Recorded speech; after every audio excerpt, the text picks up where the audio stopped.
उत्तर महाराष्ट्र व मराठवाड्याला मुबलक पाणी कुठून आणि कसं मिळणार? याचं उत्तर म्हणजे नाशिक जिल्ह्यातील पश्चिम वाहिनी, नार, पार, दमणगंगा नद्यांचं खोरं. जलसिंचन आयोगाचे अध्यक्ष जलतज्ञ डॉक्टर माधवराव चितळे यांच्या अहवालानुसार नार, पार, दमणगंगा खोऱ्यात 157 टीएमसी पाणी आहे. तिथे छोटी छोटी धरणं बांधून ते पाणी अडवून उचलता येणं शक्य आहे.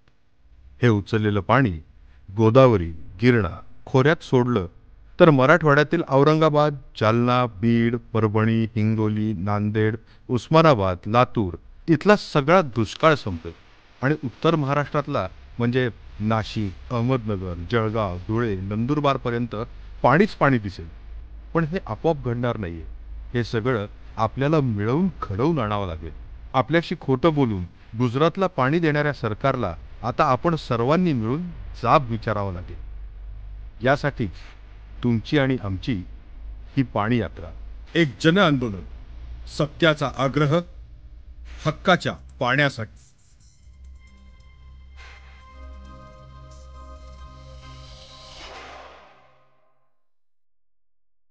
उत्तर महाराष्ट्र आणि मराठवाड्याला पाणी मिळालंच पाहिजे. उत्तर महाराष्ट्र आणि मराठवाड्याला पाणी मिळालंच पाहिजे. उत्तर महाराष्ट्र आणि मराठवाड्याला पाणी मिळालंच पाहिजे.